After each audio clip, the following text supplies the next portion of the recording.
This is Revathi. Welcome back to అందమైన కథల పొదరిల్లు. నా మనసంతా నీవై.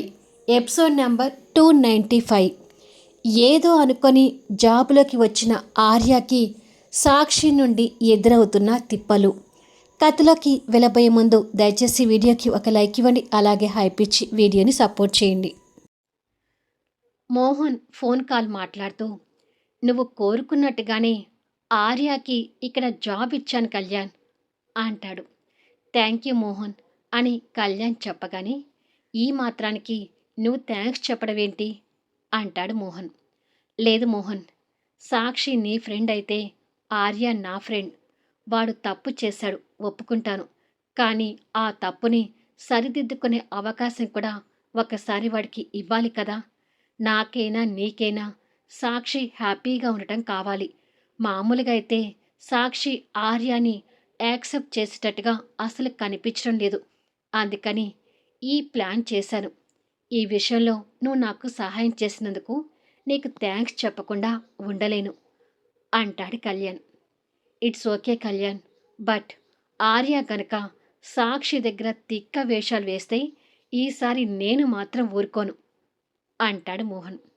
ఒక్కసారి దెబ్బతిని ఉన్నాడు కాబట్టి ఇక మీదట జాగ్రత్తగానే ఉంటాడులే, నీకు అంత శ్రమ కలిగించడులే అంటాడు కళ్యాణ్ నవ్వుతూ. అలా ఉంటే పర్వాలేదు అని మోహన్ కూడా నవ్వుతూ అంటాడు. అలా ఇద్దరు వాళ్ళిద్దరి గురించి మాట్లాడుకుంటూ ఉంటారు. మరి కాసేపట్లో ఆర్య ఏసీ క్యాబిన్లో చైర్లో దర్జాగా కూర్చొని, పోనీలే మా కళ్యాణ్ లాగా ఈ అటెండర్ జాబ్ చేయాల్సి వస్తుందేమోనని కాస్త భయపడ్డాను. ఎంతైనా నా పెళ్ళానికి కాస్త నా మీద ప్రేమ ఉందిలే, అందుకే నా పొజిషన్ని ఏమాత్రం తగ్గించలేదు. కాకపోతే ఇదే క్యాబిన్లో నా పక్కన సాక్షి కూడా ఉంటే భలే ఉండేది అని అనుకుంటాడు. ఇలా అనుకుంటూ ఉండగా 10 మంది స్టాఫ్ మెంబర్స్ అక్కడికి వచ్చి, hi sir, thank you so much అంటూ ఆర్యకి సంతోషంగా థ్యాంక్స్ చెప్తుంటారు. థ్యాంక్స్ ఎందుకు అని అడుగుతాడు ఆర్య. మా 10 మంది ఒక బ్యాచ్ సార్. మేము లాంగ్ టూర్ పెట్టుకోవాలని ఒక 10 రోజులు లీవ్స్ ఇవ్వమని ఎప్పటినుంచో మోహన్ సార్ని, సాక్షి మేడంని అడుగుతున్నాము. ఒకేసారి 10 మెంబర్స్కి లీవ్స్ శాంక్షన్ చేస్తే ఆఫీస్ వర్క్ కష్టమని చెప్పి అవాయిడ్ చేస్తూ వచ్చారు. కానీ ఈరోజు మీ వల్ల మాకు 10 డేస్ లీవ్స్ దొరికాయి అని సంతోషంగా చెప్తారు. నా వల్ల లీవ్స్ దొరకటం ఏంటి అని ఆర్య అంటూ ఉండగా, సాక్షి అక్కడికొచ్చి, మీరు అతనికి థ్యాంక్స్ చెప్పడం అయిపోయిందా అని అడుగుతుంది. అయిపోయింది మేడం అని అంటారు ఆ 10 మెంబర్స్. వెళ్ళి 10 డేస్ తర్వాత మళ్ళీ కలవండి అంటుంది Sakshi. Okay madam, thank you sir అంటూ ఆర్యకి మళ్ళీ థ్యాంక్స్ చెప్పి ఆ 10 మంది అక్కడి నుండి వెళ్ళిపోతారు. ఆర్యకి ఇంకా అర్థం కాక సాక్షి దగ్గరికి వచ్చి, వాళ్ళు నాకు థ్యాంక్స్ చెప్పడం ఏంటి అని అడుగుతాడు. సాక్షి ఆన్సర్ చెప్పకముందే అటెండర్ ఇంత ఎత్తున ఫైల్స్ కట్ట పట్టుకొని ఆ క్యాబిన్లోకి వస్తాడు. వచ్చావా, ఆ ఫైల్స్ అన్నీ ఆ టేబుల్ మీద పెట్టి వెళ్ళు అని సాక్షి అటెండర్కి చెప్తుంది. సరే మేడం అని చెప్పి అతను ఆ ఫైల్స్ బండిల్ అక్కడ పెట్టి వెళ్తాడు. ఆ ఫైల్స్ ఏంటో ఆర్యకి అర్థం కాక క్వశ్చన్ మార్క్ ఫేస్తో సాక్షిని చూస్తుంటే, ఇంకా అర్థం కాలేదా అని అడుగుతుంది సాక్షి. కాలేదు అన్నట్టుగా తల అడ్డంగా ఊపుతాడు. ఈ ఫైల్స్ అన్నీ ఆ 10 మెంబర్స్ ఎంప్లాయీస్ చేయాల్సిన వర్క్. బట్ నువ్వు వచ్చావని వాళ్ళకి 10 డేస్ లీవ్స్ ఇచ్చాను. సో ఈ 10 డేస్ ఆ 10 మెంబర్స్ వర్క్ నువ్వొక్కడివి చేయాల్సి వస్తుంది. ఇవి ఈరోజు ఫైల్స్. రోజు ఇలాగే నీ దగ్గరికి ఫైల్స్ వస్తాయి అంటూ ఆర్డర్ వేస్తుంది సాక్షి. తన మాటలు విని గుటకలు మింగుతూ, ఇది మరీ అన్యాయం సాక్షి అంటాడు ఏడుపు మొహంతో. ఇది ఆఫీస్, కాల్ సాక్షి మేడం అంటూ నొక్కి చెప్తుంది. తనని కోపంగా చూస్తూ, సరే మేడం, కానీ ఇది అన్యాయమని మీకు అనిపించడం లేదా మేడం? అంటూ ఏడుపు మొహంతోనే అడుగుతాడు. అంత అన్యాయం అనిపిస్తే జాబ్ వదిలేసి వెళ్ళొచ్చు. ఎనీ టైం నేను నిన్ను ఇక్కడి నుంచి పంపిస్తాను అంటుంది ధీమాగా. నో, నేను వెళ్ళను అంటూ భీష్మించుకొని చెప్తాడు. అయితే రేపు ఆఫీస్ టైమింగ్స్ వరకు ఈ ఫైల్స్ అన్నీ కంప్లీట్ కావాలి. అంటే నువ్వు నైట్ వర్క్ కూడా చేయాల్సి వస్తుంది. ఆల్ ది బెస్ట్ అని చెప్పి సాక్షి వెళ్ళిపోతుంది. దేవుడా! ఇద్దరం ఒకటే ఆఫీస్ అయితే తనతో రొమాన్స్ చేసుకుంటూ తనని నా వైపు తిప్పుకోవచ్చు అనుకున్నాను. బట్ ఈ శాడిస్టురాలు నాకు టార్చర్ చూపించడం కోసమే ఈ ఉద్యోగం ఇవ్వటానికి ఒప్పుకుందని ఇప్పుడు అర్థమైంది అని అనుకొని ఆ ఫైల్స్ కట్ట చూసి భయపడుతుంటాడు. జెస్సీ ఆఫీస్కి ఆటోలో వస్తూ, ఛ! ఒకప్పుడు బెంజ్ కార్లో తిరిగేదాన్ని. ఇప్పుడు ఆటో ఎక్కే పరిస్థితి వచ్చింది అని తిట్టుకుంటూ ఆటోలో వెళ్తుంటే సడన్గా రోడ్డు మీద ఒక దృశ్యం చూసి, ఆటో ఆపు డ్రైవర్ అని అంటుంది.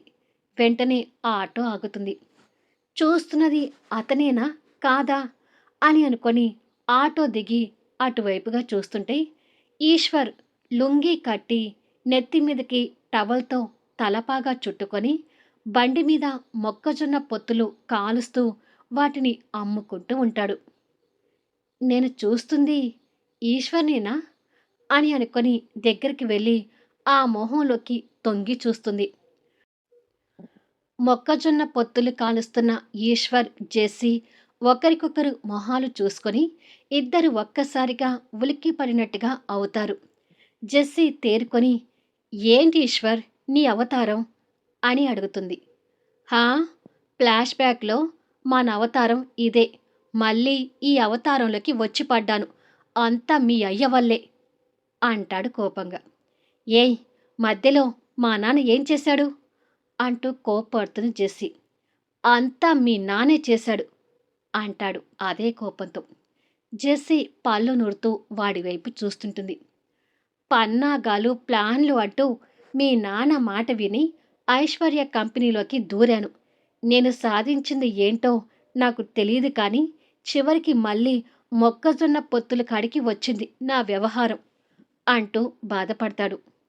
ఆ క్షణం వాడి పరిస్థితికి జెస్సీ కూడా జాలిపడుతుంటుంది. అది సరే కానీ నా విషయం వదిలే, ఇంతకీ నా రాజకుమారి ఎలా ఉంది అని అడుగుతాడు. హా అంటూ అర్థం కానట్టుగా చూస్తుంది. అదే క్రాంతి గురించి అడుగుతున్నాను అంటాడు. హా, నువ్విక్కడ మొక్కజొన్న పొత్తులు కాల్చుకుంటూ ఉంటే తనక్కడ సూర్యతో సంతోషంగా ఉంది అంటుంది కోపంగా. అయ్యో, ఇంతకుముందు నా రాజకుమారి నన్ను రోజూ చూసేది. ఇప్పుడు నేను దూరమయ్యేసరికి నా మీద బెంగ పెట్టుకొని నన్ను మర్చిపోయినట్టుంది అంటాడు బాధపడుతూ. రేయ్, సూట్ అయ్యే డైలాగ్స్ మాట్లాడు అంటుంది జెస్సీ కోపంతో. అయితే సరే, తన మీద నేను బెంగ పెట్టుకున్నాను అంటూ బాధపడుతూ చెప్తాడు. నువ్వు బెంగ పెట్టుకున్నా సాధించేది ఏమీ లేదు అని జెస్సీ అంటూ ఉండగా సూర్య దగ్గర నుంచి కాలొస్తుంటుంది.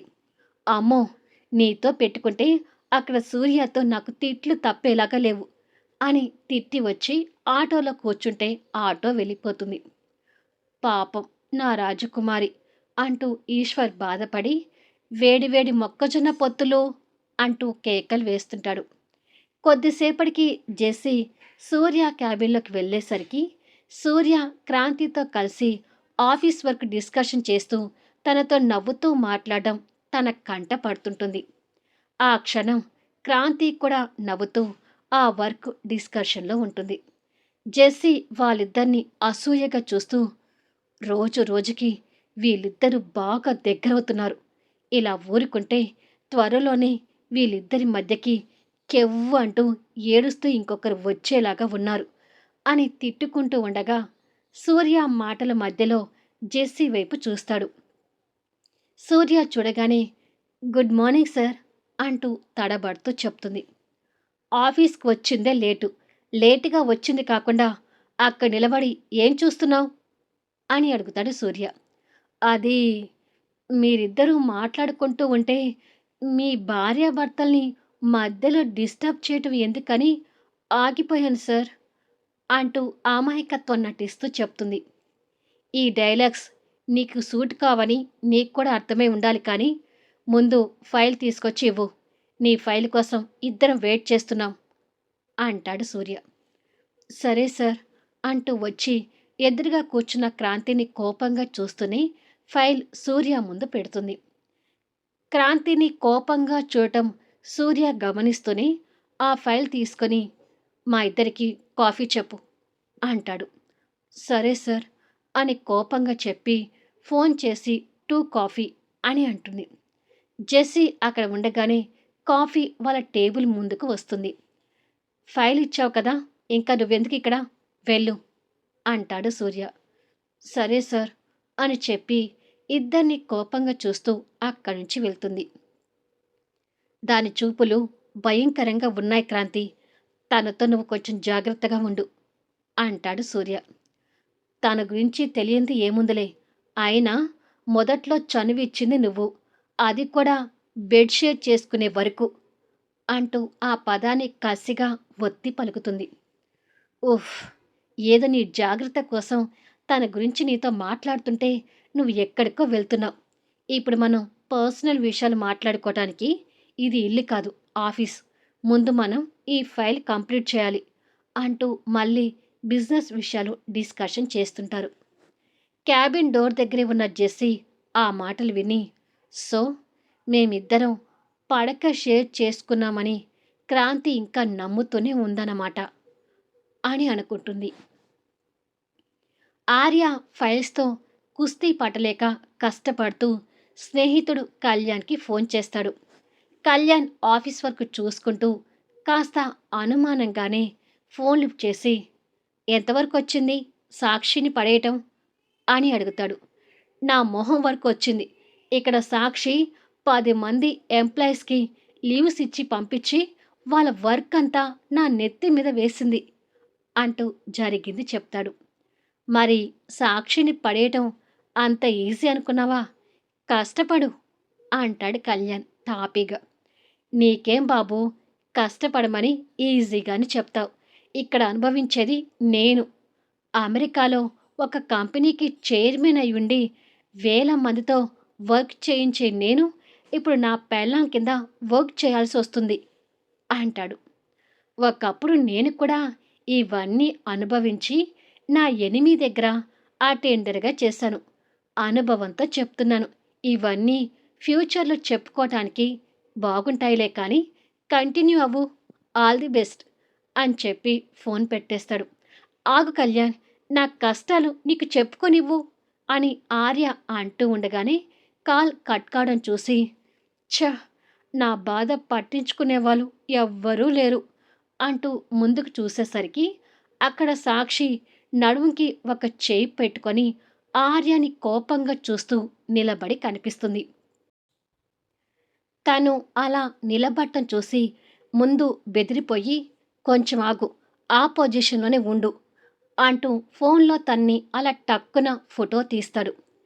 దానికి సాక్షి ఇంకా మండిపోతూ చేతులకి ఫోన్ గుంజుకొని, నువ్విక్కడికి వచ్చింది జాబ్ చేయడానికి కానీ స్నేహితులకి ఫోన్ చేసి నీ కష్టాలు చెప్పుకోవడానికో లేక ఇలా ఫోటోలు తీయటానికో కాదు. ఇక నీకు ఫోన్ నాట్ అలౌడ్ అని అంటుంది. అమ్మో, అంత మాట అనకు, చేతుల్లో ఫోన్ లేకపోతే నేను బతకలేను అంటాడు.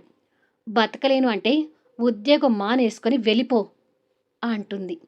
ఓహో, నన్ను ఇక్కడి నుంచి ఎలా పంపించాలా అని బాగా ప్రయత్నం చేస్తున్నావు కదా, అయితే ఫోన్ నువ్వే తీసేసుకో అంటాడు కోపంగా. ఇంతకీ వర్క్ ఎంతవరకు వచ్చింది, ఒక్క ఫైల్ అయినా కంప్లీట్ చేశావా అని అడుగుతుంది ఫైల్స్ వైపు చూస్తూ. ఇంకా లేదు అన్నట్టుగా తల అడ్డంగా ఊపుతాడు. అదేంటి, ఇప్పుడు లంచ్ టైం అయినా కూడా ఒక్క ఫైల్ కూడా పూర్తి కాలేదా అని అడుగుతుంది కోపంగా చూస్తూనే. ఓ, అప్పుడే లంచ్ టైం అయిందా అంటూ లేచి సాక్షి దగ్గరికి వచ్చి, అయితే సాక్షి, ఇద్దరం బయటికి వెళ్ళి మంచి రెస్టారెంట్లో లంచ్ చేసి వద్దామా అని నవ్వుతూ అడుగుతాడు. ఎక్స్ట్రాలు చేయకు, అయినా నన్ను పేరు పెట్టి పిలవద్దని చెప్పాను కదా అని అంటుంది. ఇప్పుడు వర్కింగ్ టైం కాదు, లంచ్ టైం. అందుకే నా పెళ్ళాన్ని ముద్దుగా పేరు పెట్టి పిలుచుకోవచ్చు, రొమాన్స్ కూడా చేసుకోవచ్చు అంటూ సాక్షి బుగ్గ నొక్కి చెప్తాడు. నిన్ను అంటూ కొట్టడానికి చెయ్యెత్తుతుంది. ఆర్య తన చేపట్టుకొని నన్ను తర్వాత తీరిగ్గా కొట్టొచ్చు కానీ మరేమో సాక్షి, ఆ రోజు మందుమత్తులో ఉన్న నాకు భోజనం తెరిపించావు కదా, అలా నాకు నీ చేత్తో మళ్ళీ గోరుముద్దలు తినాలని ఉంది, ఒకసారి తినిపించవా అని ఆశగా అడుగుతాడు. ఈ విధవ వేషాలే వేయొద్దు అన్నాను. లంచ్ టైం 1 అవరే, ఈ 1 అవర్లో బయటికి వెళ్ళి లంచ్ చేసిరా అంటుంది సాక్షి. బయట నాకు బయట ఫుడ్ పడదు, నువ్వు లంచ్ తీసుకురాలేదా అని అడుగుతాడు. నేను లంచ్ తెచ్చుకుంటే అది నా వరకు తెచ్చుకుంటాను కానీ నీకెందుకు తెస్తాను అంటుంది. నువ్వు తెచ్చుకున్న దాంట్లోనే నాకు షేర్ చేసి పెట్టు అంటాడు ఆర్య. వాళ్ళ మాటలు వింటూ శ్రేయ క్యారియర్తో అక్కడికి వచ్చి, ఎవరికి ఎవరు షేర్ చేసుకోవాల్సిన అవసరం లేదు, నాకు మోహన్తో పాటు మీ ఇద్దరికి కూడా నేనే క్యారియర్ తీసుకొచ్చాను, నలుగురం కలిసి సరదాగా మాట్లాడుకుంటూ లంచ్ చేద్దాం అంటూ దగ్గరకు వస్తుంది. మళ్ళీ నెక్స్ట్ వీడియోలో కలుద్దాం. కథ నచ్చితే దయచేసి లైక్ చేయండి, హైప్ ఇవ్వండి, మీ అమూల్యమైన కామెంట్స్ షేర్ చేయండి. Thank you for listening.